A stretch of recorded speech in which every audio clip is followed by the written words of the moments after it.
Vicky Steele. Vicky, we got a great guest in studio talking emergency management. It's Ross McDowell. Good morning, Ross. sir. Hey, good morning, good morning, good Ross, morning. good Hi, Good to see hi. you. Nice to see you guys. Yes. We are talking a little bit about ways as the weather starts to turn. People need to get information quickly, and via smartphone now is a great way that it is sent out. And Alertsense is what we're talking about today. And where did this program come up, and just how honed in can you get some of these alerts out to people? That's it's a pretty cool thing. It is a cool thing. It's the nice thing about the Alertsense is it does come in so many different modes because you can get it just off your regular phone at your house. You can get it off your cell phone. You can get a text.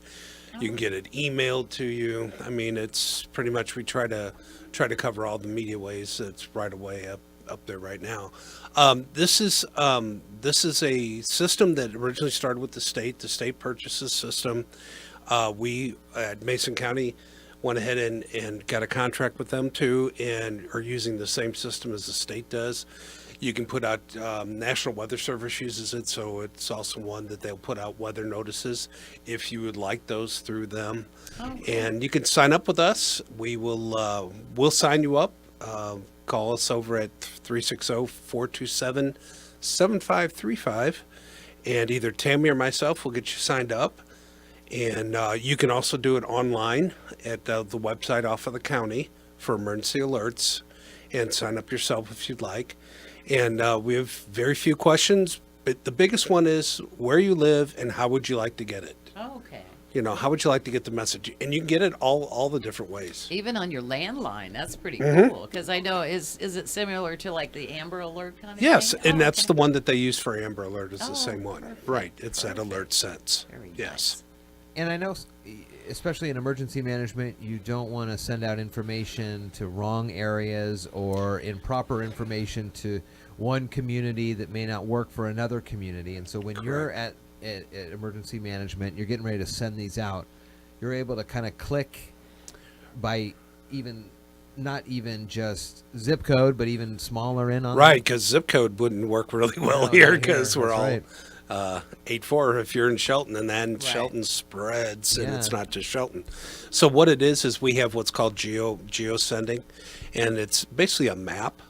And we can either draw a circle if they say, hey, we need it in a 1 mile radius, or it can be something where we can free draw it and just draw the whole areas, or pick the different zip codes, or there's a lot of different ways we can design this. We just used this one on the tire fire that we had up yeah. here. Yes. We got a call from Bob Burbridge from Fire District 4, and he said, hey, we need to do a shelter in place. Can you put out an emergency alert on that? And we're like, yes, we can. That's amazing. And whipped it out really quick.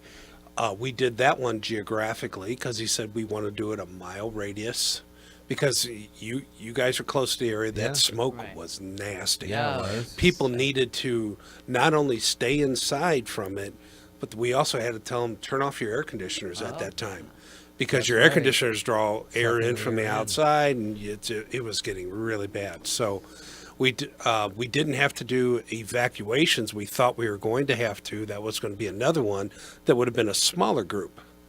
So we would have put out two of them, one for the large area, and then drew a smaller one for the area if we needed to do evacuations. That's great. Mm-hmm. Who also, besides yourself, has the ability to send these messages out?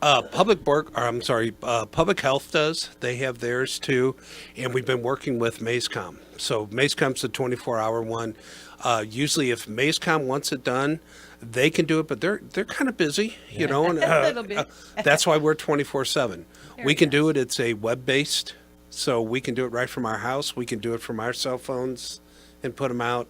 It's all they got to do is get a hold of one of us, and we can zap it out really quick. Is Boy, there- technology. It's I amazing. say Oh yeah, it yeah, is. yeah. Is there a limit to the amount of information that you can send out? And then when it comes to the landlines, it's recorded? Right. It can either be recorded or it can be text or text to voice. Oh, okay. And most of the time we do text to voice. except for some of the Indian names that are here, the Native American names, Tough those to- are a little bit tougher tough to because, boy, pronounce. they butcher them. I mean, Oh, you yeah. know, The computer. I did when I came here from St. Louis. I'm like, Pialyup? Yeah. You know, what is that? Oh, you know? I'm still Yeah. learning from California. So. Oh, yeah. Yeah. So sometimes it's just a little bit difficult that way. But, yeah, we try to put them out. There is a length to them. Usually it's 198 characters. So you do have to be kind of short and sweet and to the point. And you want that out short and sweet to the point anyway on any of your emergency messages. Sure. If you start babbling on, forget Oh, it. yeah. You know, It's people never going to get out there. Yeah, you put the important thing in the front, and then you just kind of drift off. It Right. just doesn't Yeah. work that way. Yeah. And so, if somebody gets one of these texts and they feel as though they may have signed up or may not have signed up for this program, and if they are looking for further information, they just contact you. Contact us because we have a database that we keep. That there's also a database in Alertsense that we keep it so we know who's got what. We can always check, and if you need to change, because everybody changes their cell phone number or Right. their email address, you need to get a hold of us because it doesn't automatically switch over. Okay. So you do need to get with us. Good deal. Yeah, yeah. And then, is that also with the app in the App Store, or is that a different? Yes, that's also with the app in the App Store. Well, we right? talked about that app for the schools this morning too. Yeah. You Yeah, know, where yeah, there's they the have app. one. Yeah. That's amazing. That is amazing. Well, cool. I love that. Ross McDowell Yes. from the county here. You can head over to co.mason.wa.us and find the Department for Emergency Management, the division there, and lots of great information. There's even a kids page to get the kids involved and understanding some of the things that they need to learn when emergencies happen. Ross, good to see you. Nice to see you guys. Thanks, Ross. Yeah, Good to welcome. see you. Thank you for having me. I love being for here. sure. It's great. Right. Great.